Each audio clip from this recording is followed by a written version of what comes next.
If you were a kid in the 2000s, you probably know most of these shows and have a deep appreciation for them, unless you've lived under a rock, or a pineapple under the sea. The outlier here is SpongeBob SquarePants, which I suppose needs no introduction. It was a staple of that era, and with it came many promotional games, some of which are alright, while others were actual hell projected into a virtual 3D plane and marketed as a video game for kids. However, there were a few games that managed to break the whole stigma of licensed games never being good, and if you have working eyes, you probably already know which one I'm gonna talk about based on the title of the video. Battle for Bikini Bottom was your average collect-a-ton video game with a huge twist.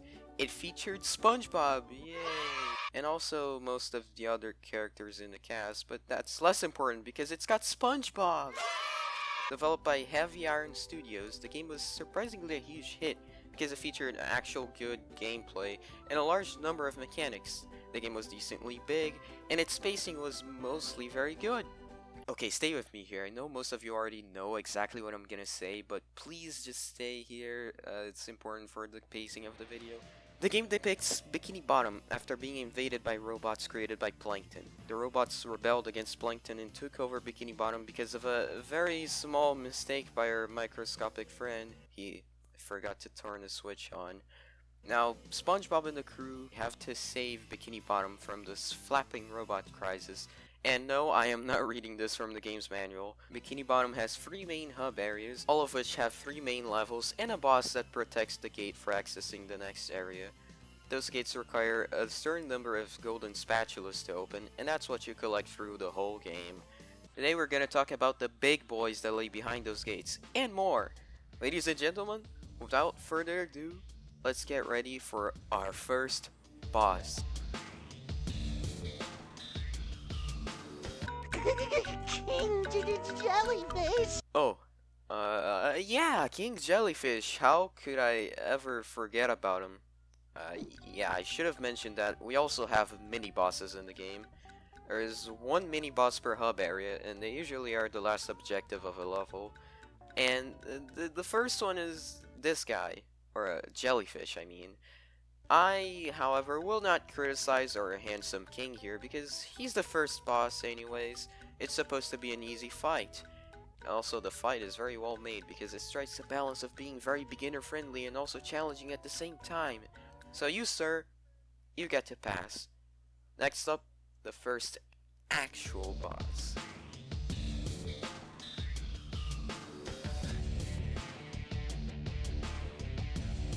Yeah, this boss fight sucks. Alright, so imagine collecting at least 15 spatulas and getting ready for a big fight. You've been through a lot and can't wait to see the challenge that's ahead of you. And then you get very slowly slapped in the face with this. Boring, slow, janky, these are all words that can describe the fight, but in the end, it all just boils down to, it's too damn slow. I expected at least a little more from it. It's basically the fight that separates a beginner from a slightly more advanced player, and instead of taking this opportunity to the moon and beyond, the game just took it to North Carolina during a hot summer day. And okay, I'll give this fight a bit of credit for having a great visual presentation, although this is kind of pushing it a little bit because having such a great build-up with those scary visuals makes the eventual realization that the fight is bad hit in an even worse way in my opinion. I won't go into more detail about this. If even the game was that lazy, then I can be kinda lazy too. Next boss! Okay, before we get to know our next boss, let me just do a little bit of world building here. You are on the Mermalair, the secret base of our superheroes, Mermaid Man and Barnacle Boy. The base was infested with robots, and they took over the security system. It's your duty to shut down the security system and free the Mermalair of the...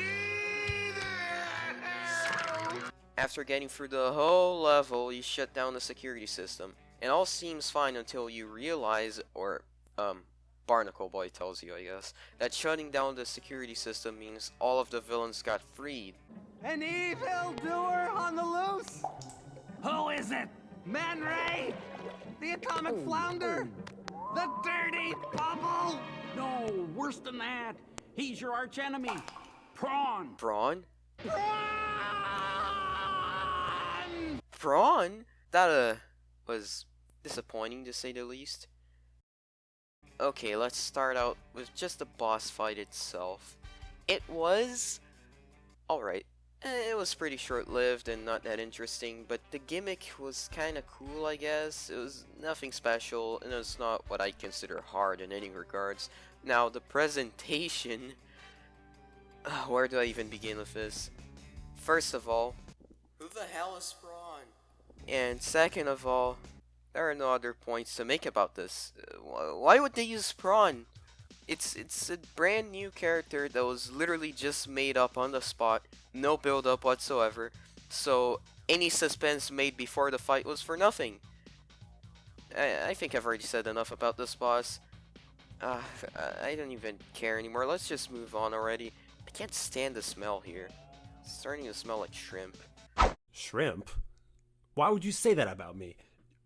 Oh, why you little...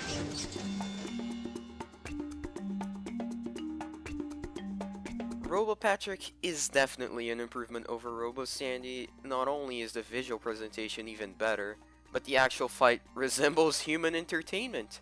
Is it actually good though? I've got a soft spot for the fight because I absolutely love the atmosphere and Robo-Pat makes some funny noises. But I think the real problem with it is the amount of waiting in it. Not only that, but 3 hits per phase here doesn't really work.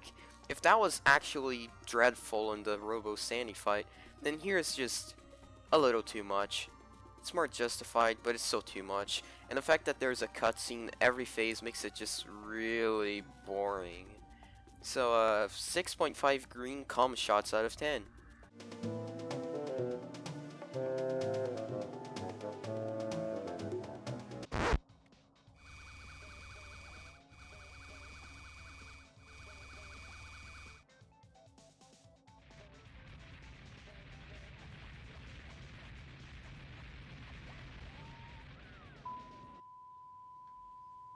Watch the squadron, or be subject to an immediate beheading.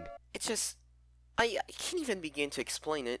You're already watching the gameplay now. It's just so painfully easy. It's just 3 hits that mean absolutely nothing. It's so sad because that's the last mini-boss of the game. On the last level that you do before the boss. Oh, speaking of which...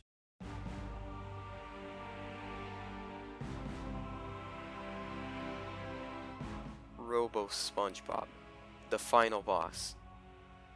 You might have expected me to absolutely shit on this fight because of the video's predictable pattern, but no, this fight is actually good. It's fast-paced, it doesn't force you to wait, it's pretty difficult, and it's even got a flashy second phase where you do a bomb defusal of sorts on the robot's brain. It hits all the marks. However, I do think the fight lacks a bit of visual polish. The fight itself visually isn't as interesting as Robo-Patrick, and it didn't look like the big event it actually was supposed to be. You know, things like that in my opinion were fixed on the rehydrated version, at least from what we've seen. So that's a thing, I guess. So, are Battle for Bikini Bottom's boss fights bad? Well, if you're really optimistic about it, they can be somewhat fun, and most of them have at least the visuals to compensate for being bad. So you can say that the fights aren't a total train wreck. However, I would say that the fights, for the most part, are, well, bad. Most of them are way too long, or way too easy, or maybe they're fights that would otherwise be just kinda bland if they weren't ruined by some stupid reason. God, I wonder who I'm talking about. So, if you were here just to hear the answer to the title of the video, yeah, the fights are bad. You stink.